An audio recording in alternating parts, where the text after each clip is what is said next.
So, yun na guys, hello, ito nga pala si Gorby.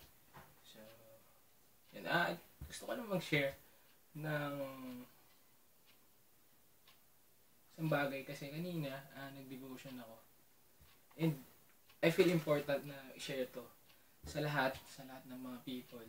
So, yun, gusto ko din marinig ng iba, mga ibang tao. Kasi, dito ko nakita yung importance nung pagkakaroon natin ng evangelistic culture. So, kanina habang nagdi-devotion ako, I ran through Paul, yung storya ni Paul. So, nagpunta siya sa Thessalonica. And then, pagkarating niya ron, so, kararating lang niya doon. Ang sabi doon sa Acts chapter 17, sabi doon ni Luke, yung word niya is, as his custom was, Paul go into the synagogues and open their eyes, yung scripture. And there, 3 Sundays, 3 Sabbaths, he shared about Jesus Christ. So, meron siyang heart na talagang i-share si Jesus Christ sa ibang people. Meron siyang heart na ma-save yung mga tao. Probably, pagkarating niya, yung biro mo pinaalis niya, yung, siguro kung sino man yung dating mano nung nagsasalita tuwing Sunday, doon sa Sabat, tapos siya yung nag-speak. Alis ka muna dyan, ako muna, kami ni Paul. Alis ka muna dyan, ako muna. Let me talk about Jesus Christ. Diba? So, grabe yung effort na ginawa ni Paul. Pero nakita ko sa atin, as leaders, so parang nawala yun. Tayo as leaders. Tayo meron na tayong one verse, evangelism. So, yun nandun. So, pero, parang hindi nagagamit. Pati ba yung one verse evangelism, inaalikabo ka na. Probably, meron ka, asa yung one verse evangelism mo? Nasa bag lang. Diba? Andun nasa bag, stay lang. Pero hindi ginagamit. Yung soul kasi nagka-cry out eh. So yun na-feel ko lang na gusto ko i-share to. Yung soul kasi ng mga people nagka-cry out. Hindi nila kailangan yung church. Kailangan nila si Jesus Christ. Si Jesus Christ sa hearts nila. And nakita ko, napansin ko kasi, meron akong 3 napansin kay Paul. Kaya si Paul, meron siyang ganong drive. Na i-reach out yung people. Bawin yung mga people kay Jesus Christ. Meron ako sa kanya nakita na 3 bagay.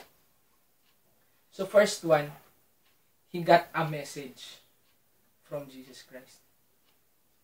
Yung conversion niya, sabi, ikaw, ako yung pinapersecute mo lang pinapersecute ha. This is the Lord that you are persecuting, sabi ni Jesus Christ kay Paul. And then, nakilala ni Paul si Jesus Christ. I will show you how much you must suffer from my name, sabi ni Jesus Christ sa kanya. And then si Paul nagkaroon ng calling na pati lahat i-reach out mo, boy. Pati mga Gentiles and all over the place. All over doon sa buong masasakupan nilang place. So halos lahat. Si Paul nakarating na nag-sail. So may mga ship sila. Pero ba't ginagawa ni Paul yun? Kasi meron siyang message kay Jesus Christ eh. Na ako, don't pinersecute mo. Sige, bawi ka sa akin. Bigyan kita ng chance. And then, Paul, out of his love, na-change yung heart niya. Nagkaroon siya ng message sa heart niya. And then yun, nagkaroon siya ng drive para mawin yung mga tao. And secondly, mayroon si Paul na model. So si Paul, bago siya nagpaikot-ikot, nag-preach, nag-win ng soul, pumunta mo na siyang Jerusalem. Jerusalem, nandun yung 12 ni Jesus Christ. Sila Peter, James, John, and the rest of the 12. So nandun.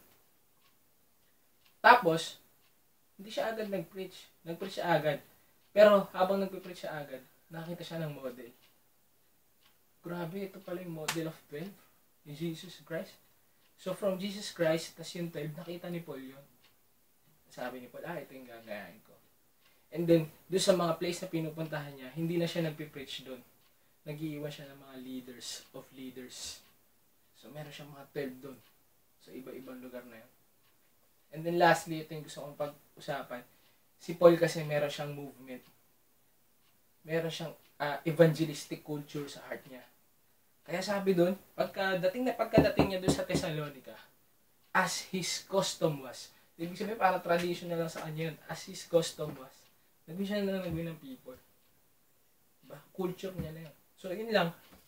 Yun lang yung gusto ko i-share. So, yung kanina, pag-usap pa Lord, so yung devotion ko. So, yun, siguro na-check din yung heart ko. And yun lang din yung gusto ko i-share sa inyo. I pray and I hope na makatulong ko sa inyo. So, yun guys, bye-bye.